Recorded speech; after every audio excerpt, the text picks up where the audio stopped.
We are recording the webinar for future use, so you'll be able to access it later on, revisit parts of it if you'd like, or share it with other people in your organization. I'll be going over some background information, some advice on how to participate in the webinar. Then we'll be hearing from 4 speakers who will give us some different perspectives on the Master Data Sharing Agreement. Sinead Edwin-Verley and Edwin Hernandez, both from the Doug and Maria DeVos Foundation. Gustavo Rotondaro with the Community Research Institute at Grand Valley State University, and Neil Carlson from Calvin College. And each has played a major role in developing this data sharing agreement, and you will be able to ask each of them some questions. All right, I'm getting a request to show the number to dial in for sound again, so I'm just going to back up and put that up there for a moment. So if you need to dial in, there's the phone number. Okay, and I'm getting also a report that there's some sound quality issues, so I will try to see what I can do to rectify that. Okay, as some people have already figured out, there's a chat window, and you can use that to communicate, and I'll go over that in just a moment. Okay, so there's the agenda. We're going to pause for questions of clarification after each speaker, and then we'll really try to engage in some more discussion together after all speakers have completed their presentations. This webinar is based on an article that appeared in our last issue of the Foundation Review. We encourage you to look for a copy of that, and you can access it on our website after the webinar. If at any time you have any technical difficulties during the webinar, you can either email help@readytalk.com or call in 800-843-9166. Okay, so we're going to keep everyone's lines muted except for the presenters during the webinar. That makes for a much more pleasant experience for everyone. What I'd like to encourage you to do is use the chat window. You'll see there's on the screen, you can type your question, and it will show up to the presenters. And then you can send in questions at any time. Questions of clarifications I'll pose to the presenter at the conclusion of their remarks, and then the discussion questions I'll pose at the conclusion of all of the presentations. Okay, I want to start with finding out a little bit more about who is on the call. So this will give you some experience in using our polling feature here. So I'd like you to go ahead and click on which type of organization you represent.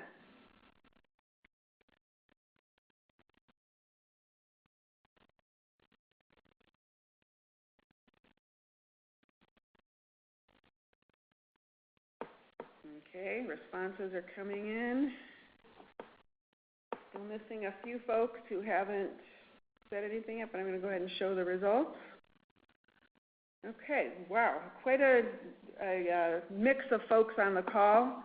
We have about equal numbers from the college or university, nonprofit organization, other, and about 14% from foundations, about 14% consulting and research firms. Nobody from K through 12 on the call yet. Okay. All right. Next, I'd like to find out more about where you all are in the process of developing a data sharing agreement. Some of you may be actively working on it, others are just interested out of sort of general curiosity at this point. So again, I'd like you to click one of those and let us know where you are in the process of developing a data sharing agreement.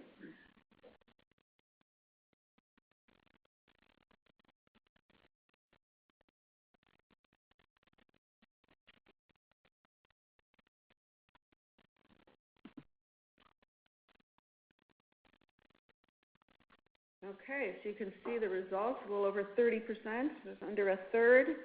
Know that you need one, but haven't really started, it looks like. Some of you have begun some conversations, about 13%. We have about 17% who've completed an agreement. So when we get to the discussion section, I'll be very interested in hearing about how what you've developed may be the same or different than what we've developed here.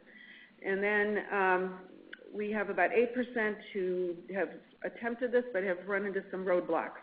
And hopefully our conversation today may help some of those folks get unstuck. Okay. With that, I'm going to turn the presentation now over to Shanae Edmond-Verley, who is the program officer with the Doug and Marie DeVos Foundation, responsible for the B2B initiative. And she's going to share the program officer's perspective. Thank you, Terry. We're really excited about being on this call. I'm Shanae Edmond-Verley from the Doug and Maria DeVos Foundation. I want to talk to you a little bit about this initiative we call Believe to Become. You know, Believe to Become was undergirded by a deep belief in the power of potential as it relates to our trustees, Doug and Maria DeVos.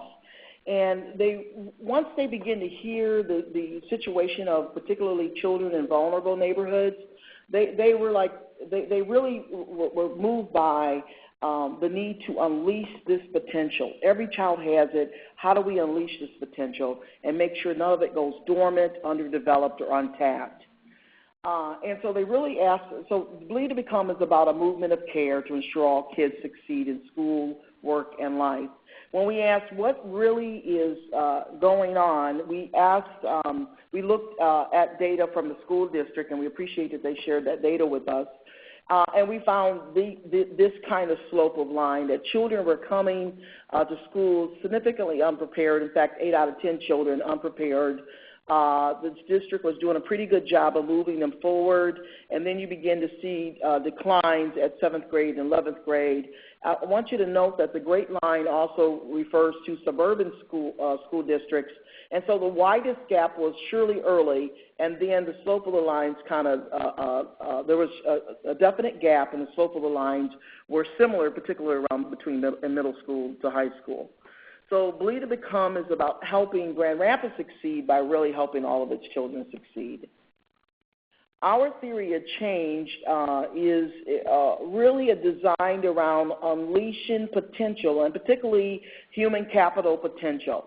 Parents, teachers, community-based organizations, faith-based organizations, congregations. Quite frankly, it's a movement of all people, all hands on deck. And so for parents, it really was to begin to put them in the conversation around education of their children and to really create on-ramps for them to actually get mobilized and do something about that. We have a very extensive ground strategy where they are designing their own actions. They've talked about what the barriers are. Early, where we're working with parents and providing an abbreviated preschool for children in these areas, working with teachers in school on this effort called IFL, which really is to improve teacher quality, and then making sure that the time they spend outside of school is extended with a focus on learning. So we're bringing in all those community-based, faith-based organizations. The neighborhood is around 12,000 children. There are 4 contiguous neighborhoods that we decided to go in where the most vulnerable children are in our county. The green and the yellow are predominantly African American. The orange and the blue are predominantly Hispanic neighborhoods. There are a tremendous number of assets, and really this effort is about the collective will and impact of everybody acting, over 80 churches, over 65 nonprofits. Already, 2 years in, we've already mobilized 40 congregations and 35 community-based organizations to focus on their efforts on closing that achievement gap.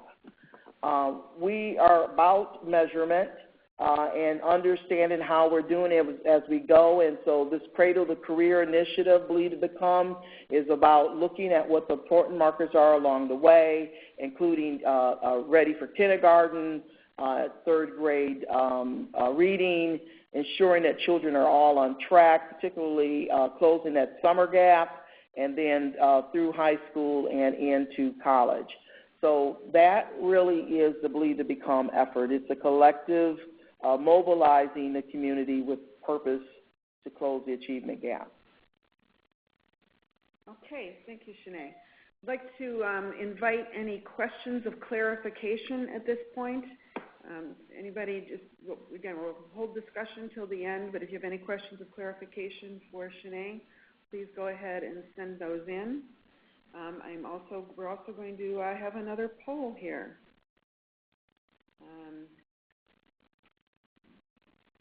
We will talk a little bit more about measurement and at the end. That was a question that just came in. Shanae, could you talk a little bit about how this might be the same or different from a P-16 or P-20 council? I'm not really familiar with the P-16, P-20 council, whether or not they have specific measures.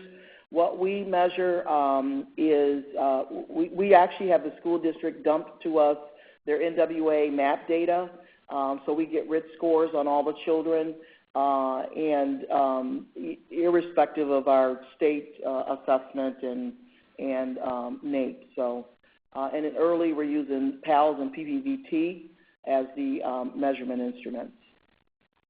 Okay, and again, we'll be going into some of the measurement in a little bit more detail in just a moment. Shanae, could you also address what you mean by an insulated educational pipeline? Really just that the focus is on education. You know, when you get into these very vulnerable neighborhoods, you really can get pulled into a number of things, but making the effort about education and making sure that our school district is on board with us, that we're just part of, that the heavy lifting that they do is not, that they're not alone in it, that the whole community is around them to bring our children up. Okay, thank you. All right, I'm going to go ahead and pose one more question here, kind of set up our next speaker.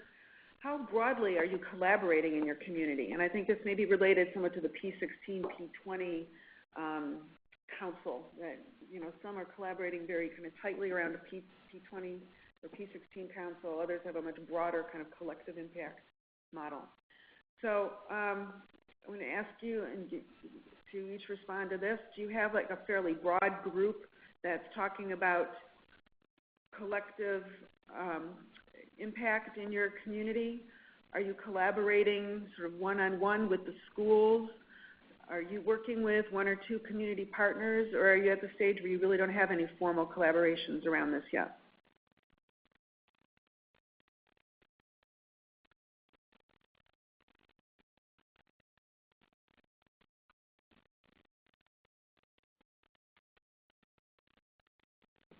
Okay, so this is a very collaborative group we have on the phone here. The majority, about 60%, say they're working with a pretty broad collective impact group. And then about 20% are working with one or two partners, and about 10% each collaborating one-on-one with schools, and some with no formal collaboration yet. Okay, again, I think the model that we're using here in Grand Rapids is very focused on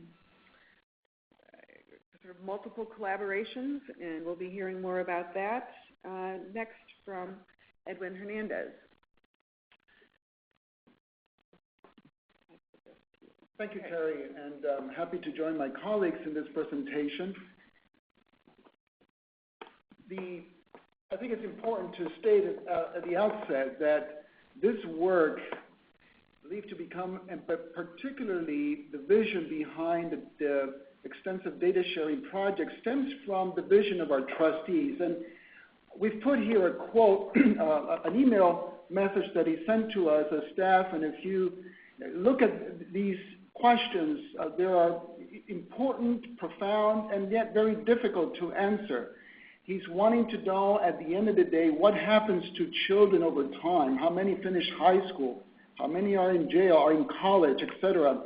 And what he was trying to tell us is, do we know what's going on in our community? And really that prompted us then to develop and do the partnerships and work. The Doug and Maria DeVos Foundation, they both do what's typically called responsive grant making as well as catalytic mindset perspective. And the point is that it requires us to work with many agencies, nonprofits, in this case GRPS, the Grand Rapids Public Schools, all with the effort to drive change. As many of you know from the literature on the collective impact article, there are 5 conditions for success. And in our work here, we look very seriously at these 5 conditions, but specifically, we're looking at the shared measurement, which we all think is probably the most complex and the most difficult, because when you're trying to drive measurement at the individual level, to track changes of a child over time, it becomes challenging to do that. Also, in terms of our foundation's investment, it's important to state that at the very outset, we began with a robust research team in place, represented from Calvin College, Neil Carlson, from CRI, Grand Valley State University, and Basis Policy Research. We also have a data team that is working with us. Also, our trustees made a commitment to the Grand Rapids Public Schools to hire a full-time staff person to help with this process. We contracted with Enfocus Solutions, a data system to partner with us. We provided all of our grantees Enfocus data systems, and it also involved training and troubleshooting in that process. So this was our investment. But we also, we needed to think carefully and also in a way to organize this work. And to the left, you see that clearly we, Shanae and I, as staff, and in our foundation leadership and our trustees drive the vision, but there are many that are working with us, project teams, governance issues, and of course the whole technology piece. What's really important to understand is that to get this done, there needs to be champions and people to advance the vision and to bring people together to convene, because it's a difficult process, but it's all doable if shared vision is exercised. Why share data? Really, at the end of the day, from our perspective, it helps to support site management and program management at the level of the programs. It advances significantly the ability to do good, sound research, particularly longitudinal capabilities, to take time and follow the impact of our work over time as kids access different programs. We are tracking that so that we can assess that through evaluation and really aligning resources and curriculum between the morning and the afternoon programs. But also, there's some broad principles that we are abiding with. And this notion of developing an electronic village that allows us to make connectivities and to connect what's going on, and so that the school and the out-of-school times are connecting with each other. This notion we see as being vitally important. As I mentioned earlier, we're partnering with Enfocus Data Systems, an important partner in this process. And then also people. At the end of the day, it's about having the right people. You have the providers and training them and equipping them to work with data, to train them about consent forms, about all the FERPA issues, then the research evaluation, the Grand Rapids Public Schools. You have a technology team. And really, these are all the people that together, at the end of the day, are creating and have contributed to the development of our system. Okay, thank you, Edwin. So I'd like to, again, invite any questions of clarification at this point. And just please send them in via chat. I have another quick poll for you. So for those of you who attempted to do some data sharing or thought about doing it, what are some of the barriers that you see to sharing data? And this is a check all that apply. What are some of the things that are preventing you from being able to share data?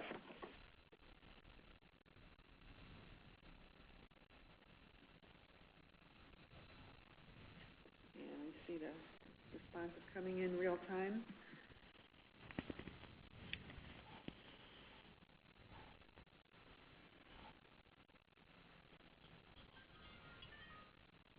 Okay, so the two biggest issues that people are experiencing are schools being cautious because of their obligations under the Family Educational Rights and Privacy Act. That's certainly been a challenge for many people who've sought to work with school systems and get individual student-level data. And then the second is lack of a data system that will enable that kind of collaboration. And so next we're going to be hearing about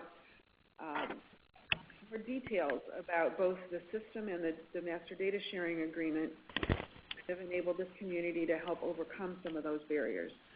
So next we're going to hear from Gustavo Rosendaro, who is the interim director of the Community Research Institute at Grand Valley State University, and one of the real leads in putting together the master data sharing agreement.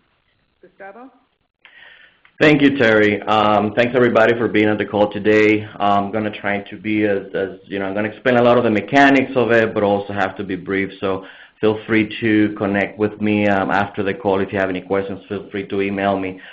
So taking from Edwin's presentation, once that exercise leadership from foundation staff and a strong multidisciplinary team was in place, we quickly moved to into a planning phase. In other words, how do we take the vision and philosophy around data sharing and systems into practice? To that end, we put in place two teams. One team, the data working group. This group will work in detail the scope of the data request, the research and program evaluation justifications behind this request, the initial assumptions of what information we thought would be important to for out-of-school time providers to have, and the protocols and procedures for those with access to student information to maintain compliance with FERPA regulations. All of these documents, of course, and it was emphasized by the school district, had to be all in form of in a draft form. The documents developed by this group, by this working data group,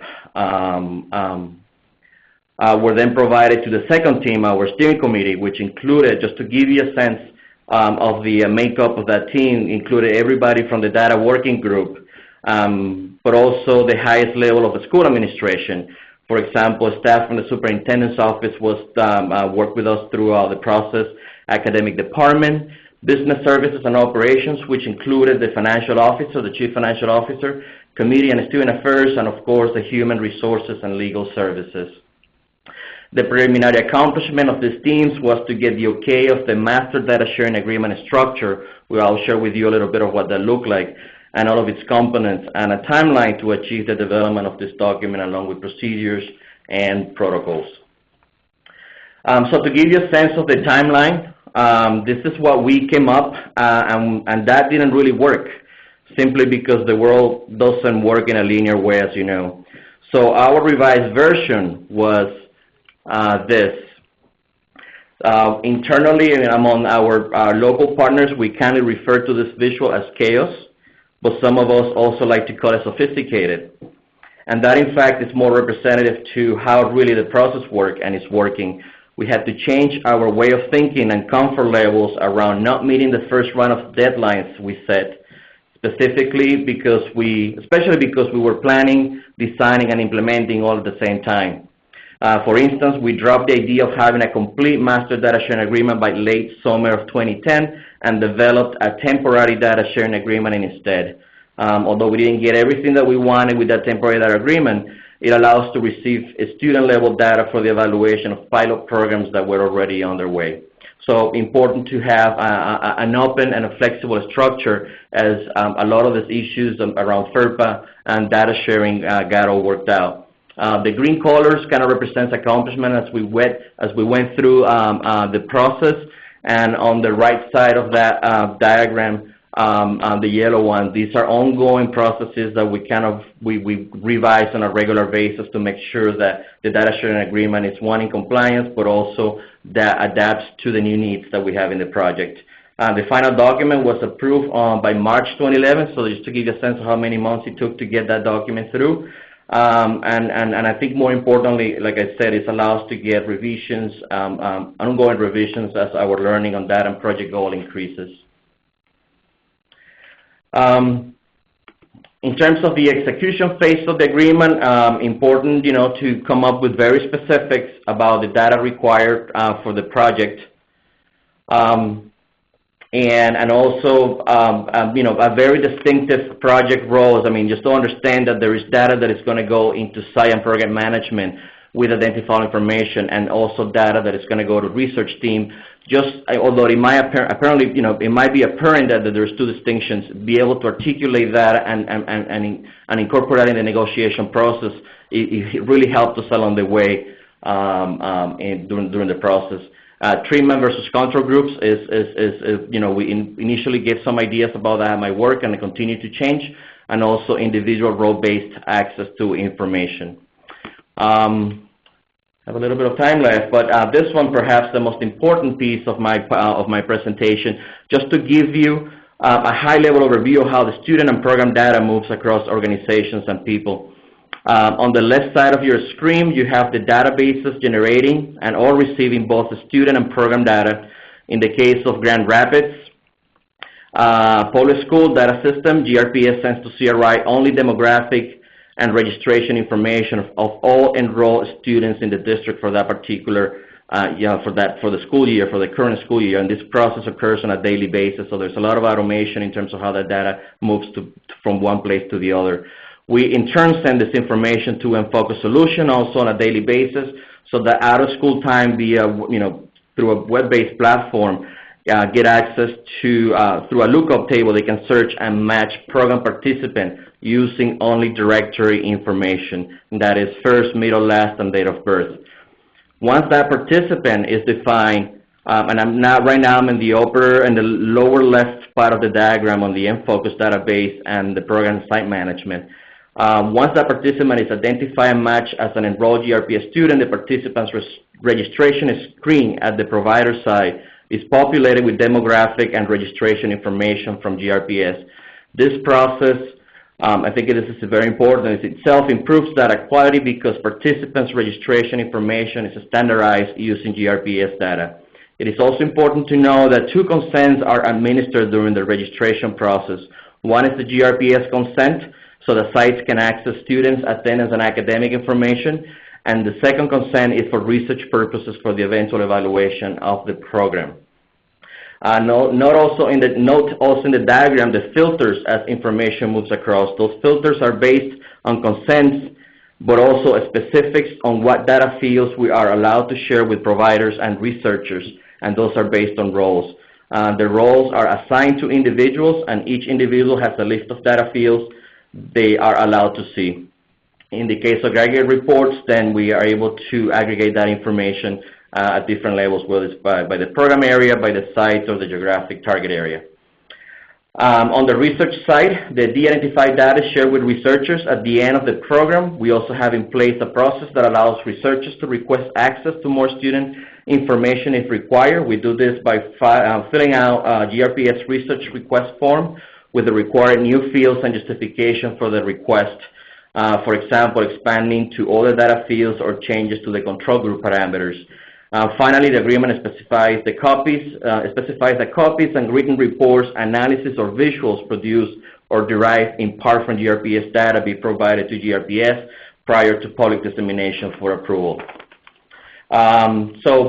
Just moving quickly on to the final, because I'm running a little bit out of time. This is the structure of the agreement, basically, and it's a set of attachments, a main document and attachments. Also, you can find a copy of the agreement in that direction. Again, this presentation will be available to you at a later time. There's some technology learnings that we have learned, especially the software provider, data team, and the schools. And the future work and challenges, as you can see, is to continue to expand this agreement to other collaborative work that is going on in Grand Rapids, flexibility in the control groups, think hybrid.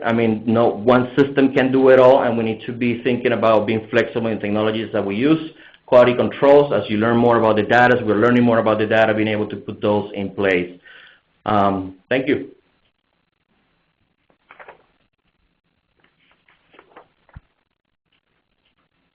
Okay, thank you, Gustavo. Again, I'd invite any questions to come in via chat Any questions for clarification right now? And then we have some discussion questions to pose afterwards.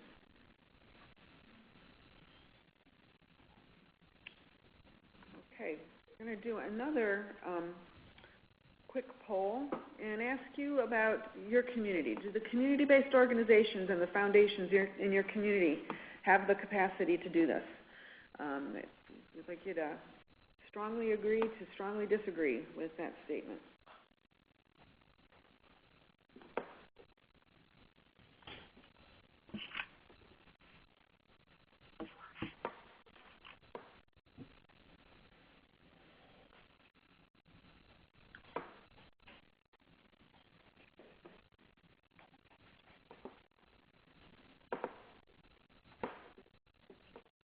Okay, we are getting a few questions in, and I'm going to save those for after the final presentation. We should have plenty of time for those. Okay, so what we're seeing is people having some considerable confidence that they can pull this off in their community. So 43%, really almost 50%, either agreeing or strongly agreeing that they can pull this off. So as we know that really believing in you, that you can do it is a very important part of being able to do it. So that believe to become. And we have about 25% believing that their community does not have the capacity to do this. And I'd be interested in hearing from some of you via chat, what are some of the capacities that you think your community would need to be able to do this? Next, I'm going to turn this over to my colleague, Neil Carlson from Calvin College. He is the director of the Center for Social Research there and one of the key players in the evaluation and in the data sharing agreement. Thank you, Terry. I am a political scientist by training, and so for me, politics is not a bad word. That may be a difficult thing to digest during this campaign year, but hopefully it will not be bad news to you to learn that MDSA negotiation is an extremely political process, where politics is defined, for me at least, as any process of collective decision-making. When we have to get together and decide what to do, politics is on the table. Some examples from the paper on pages 21 to 23 about social science concepts that apply to this idea. One is making sure that you make credible commitments in social science jargon to build trust and reduce negotiating costs. Great example from the paper on how the foundation here has done this was by going to the public schools at first with open hands saying, what do you need? And making a whole series of commitments that made it clear that the foundation's agenda was one of service and not of some sort of short-term or political opportunism. A second key observation is to recognize the tension between decision costs and what some economists call exclusion costs, which is we all know about decision costs. If we complain as Americans commonly about how hard it is for a committee to make a decision, but you have to think also about the people you leave out and the difficulties you'll have later by not having got their information. And so hybridizing and balancing these small group that can make quick decisions against a large group that gives input and make approvals can ultimately be the most efficient manner to achieve this. Finally, make sure that we've given a lot of lip service over the last couple of decades to social capital, best known from Bob Putnam's work on Bowling Alone. But it's important to recognize that there's an intrinsic value and as a means of production for cooperation in investing in social capital. And again, the foundation has done a tremendous job of that by valuing hospitality and meeting together over meals and relationship building. Secondly, the patience is a virtue idea is a very important one to this. This whole process has a years-long timeline. I'll refer you to pages 23 to 25 of the paper to talk about this. Any collective impact, like the MDSA, is a function of multiple preparatory actions such as internal team development, building a philosophy, as the foundation here has done around strategic or catalytic philanthropy, selecting the geography that's in or out of the initiative, creating external teams and identifying providers and grantees, creating the measurement system that Edwin and Gustavo both talked about, and the whole process of design and negotiation of the MDSA itself. What does patients get you? Well, a very lightweight taste of this is Paydirt. It was asked earlier, what measures are we using? What you are looking at here is the work of our colleague David Steit of Basis Policy Research, which are a nationally involved educational assessment analysis consulting firm. And what he's done is taken the data from GRPS on the NWEA MAP scores in math and reading and analyzed by site. So each of the circles on this graph is a site. Their vertical position is how much impact they had on NWEA scores in math. This is all about math on this slide. In 2010, and then the horizontal is what impact they had in 2011. And so our group, the foundation, as grant makers, can home in on this group in the upper right quadrant that have achieved positive results 2 years running as places to look for best practices and ideas to replicate. And we can look at the lower left quadrant as places to offer assistance and try to boost performance. Finally, some takeaways for foundations in particular and perhaps for all collaboratives. First of all, make sure you plan big enough. This project is perpetually surprising the foundation and the whole team in terms of its complexity and scope. Secondly, think about the paradoxical need to tie your hands in order to gain freedom of action. Sometimes you've got to make it clear that you will keep your hands off things that other people value in order for them to trust you. And in this case, in some ways, the Foundation's agreement to let CRI be the custodian of the data is an important act in that way. Edwin and Shanae have been champions of collaboration in the community and have done that in multiple ways. Gustavo is a representative of a data custodian role, whereas Enfocus is a data system. And in many ways, we profit from the fact that those are different roles in this community. It's a little self-serving, but start with researchers at the table. We may ask questions you wouldn't have thought of otherwise. And of course, the last three kind of go together. Build trust and seek to retain your team so that you get institutional knowledge. Learn from your network. And this is risky business. The schools are not wrong to be worried about FERPA, so make sure you are thinking ahead. And again, I point to Gustavo as someone who's a very good thinker about risk management when it comes to data sharing. Thanks for your patience. Okay, thank you, Neil. All right, we also wanted to thank all of the other folks who are not represented on this webinar who've contributed to this work, Grand Rapids Public Schools, Enfocus Software, Basis Policy Research, and of course the dozens of community organizations who are actually providing these programs and working with the data systems. Okay, I'd like to open it up for questions now, so I encourage you to go ahead and send them in via chat. I do have a couple that have come in already that I'm going to go ahead and pose. And this one is probably for Gustavo, but others may also have something to say about it. How do you expand the data sharing agreement? What's the mechanism for bringing in new partners?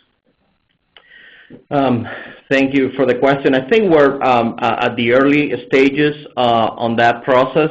I think on the accomplishment side, there is relationships and trust that have been built with the Grand Rapids Public School District.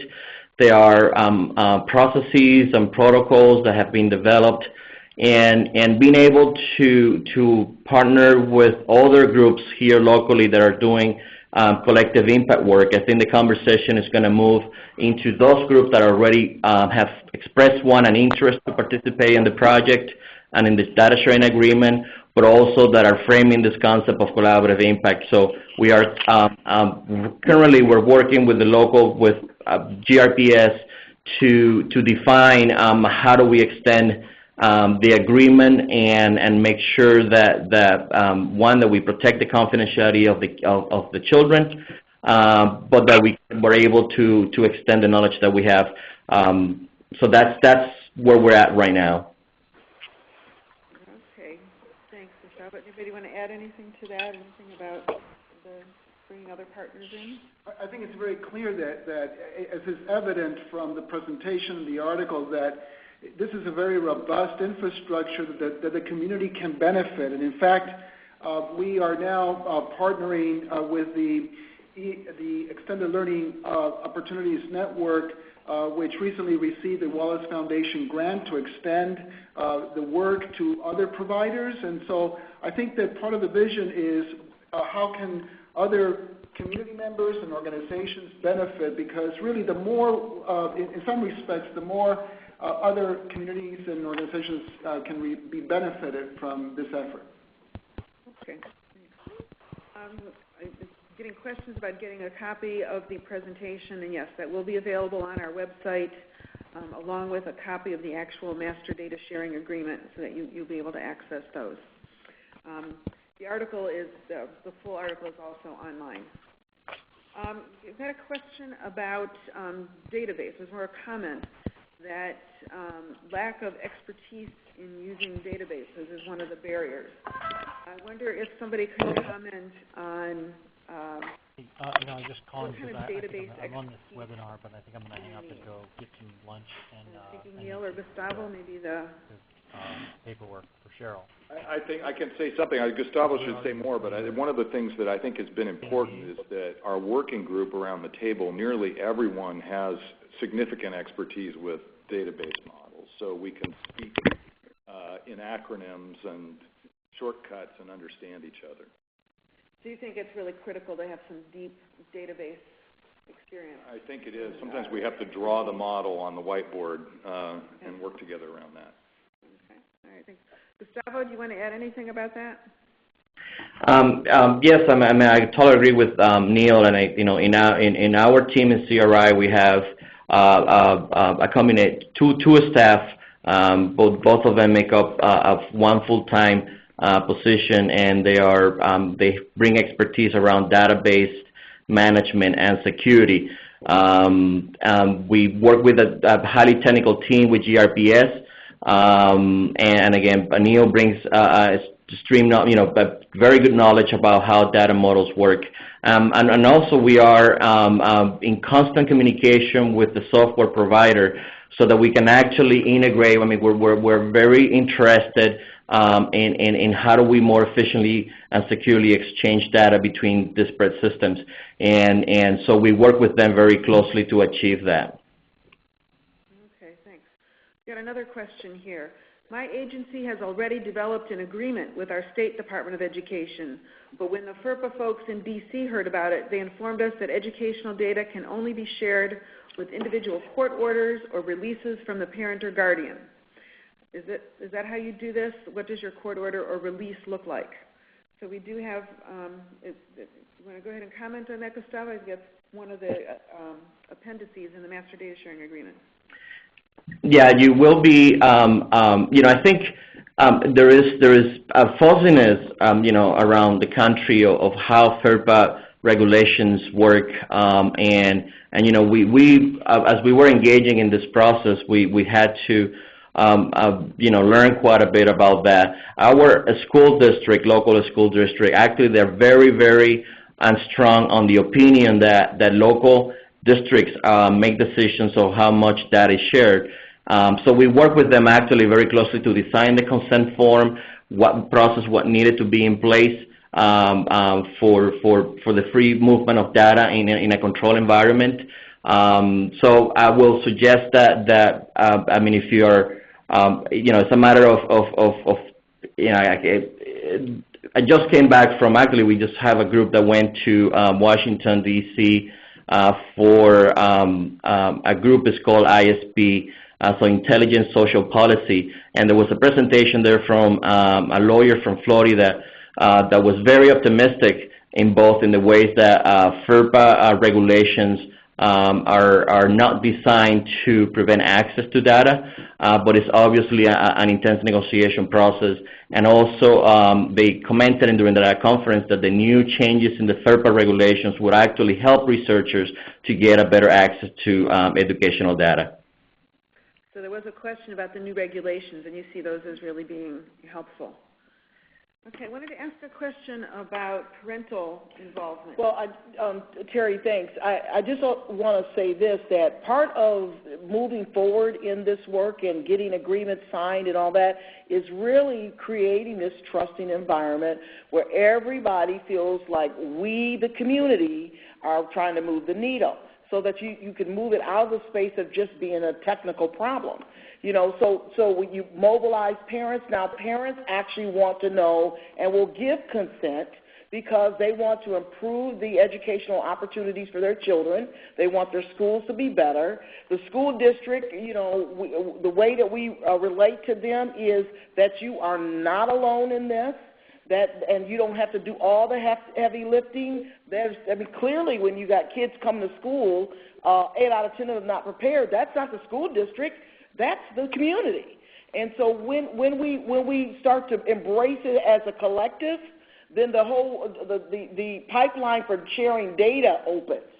So it's also about approach and building relationships and people feeling vested in it's our opportunity to help our children. Okay, thank you, Sinead. We had one question specifically about the measures that are being used earlier on, and we covered some of that in Gustavo's part of the presentation. Neil, do you think you could maybe just summarize just really quickly what are the key measures? We have, you know, attendance data. Sure. What are the key measures? Sure. So in the MDSA.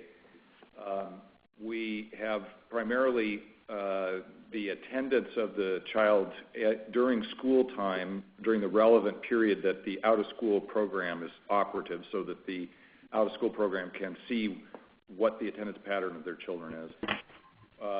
Demographics that, as Gustavo mentioned, allows the correct matching of a student attending a site to the matching student in the school records.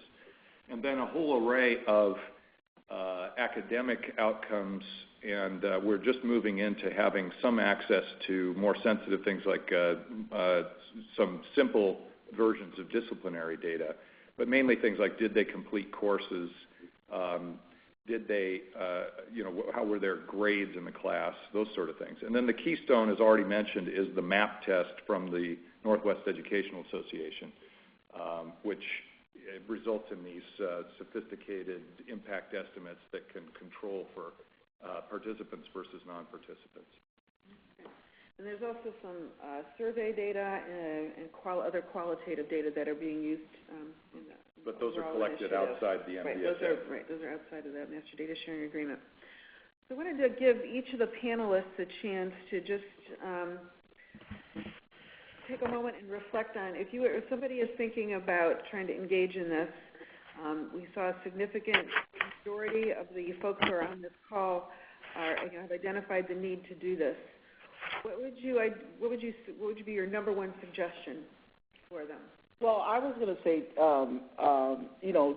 to Neil's piece on credible commitments is if you can go to your district and partner with them on a persistent problem, which, for example, is summer learning loss. You know, they've been trying to solve this since 1906 when they discovered the issue. Then what that did was open up a doorway for us to begin to meet with our district every single week, and they brought all of their players together. So that was their Title I person and the executive directors over elementary, middle school, and high school, a number of their reform people. We meet with them every week on us together solving a community problem. That opens up the door for data sharing. Sinead, you're absolutely right. And when I think about this whole project, there's I guess, Terry, I have more than one, but I'll try to stick to one. But beyond the fact of having a funder or multiple funders committed, is this notion that don't let the perfect be the enemy of the good, meaning that we ourselves are still in the growth, we're developing, and not always do you get the right data or the best data. but you keep moving forward. And I think that that's a key concept. The other thing that I would say is that the benefit of this work is that it creates a different playing field. It creates a different conversation of moving a mindset of managing towards outcomes that comes as a result. When you see those individual sides getting results, it creates a level of excitement, and not just results that are of a limited rigor, but results that are confidence building. It just creates a whole new, different cultural environment that leads towards more sensitivity and appreciation for what data can do. Okay, thanks. Neil, you want to? Sure. Recommendations. Recommendation. One recommendation, sure. Don't underestimate the importance of collegiality. So filter your team for people who want to work together and who aren't putting their own agenda ahead of the community's. I think the foundation's been effective in doing that informally without dissing anyone, and there's a lot of people at the table who are ready to pull together. Okay, great. Gustavo, how about you? What's your number one recommendation for? To me, is that as I've learned this work, is we need to think hybrid, not only on your relationships with multiple partners, but also in your research team and the technology that we all use. There's not one magic bullet, silver bullet for this kind of work, and we have to rely on the new emerging technologies and how do we best build a team to adapt them and move forward. I think is hybrid is something that we try to understand how we best can implement that word. So it's really taking the best from a lot of different places and trying to weave it together.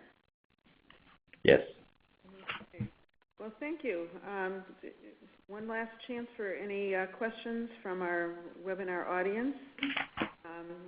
I'm not seeing any, so thank you for your time and for your participation. If you're not currently a subscriber to the Foundation Review, you can apply today's webinar fee to a subscription by contacting Charlotte R. at foundationreview.org for details. We do one of these webinars each quarter based on one of our an article from each issue, and subscribers are eligible to participate in the webinars for free. So again, thank you all for your participation, and you can visit www.foundationreview.org to get a copy of the article and a copy of the presentation. Okay, thank you.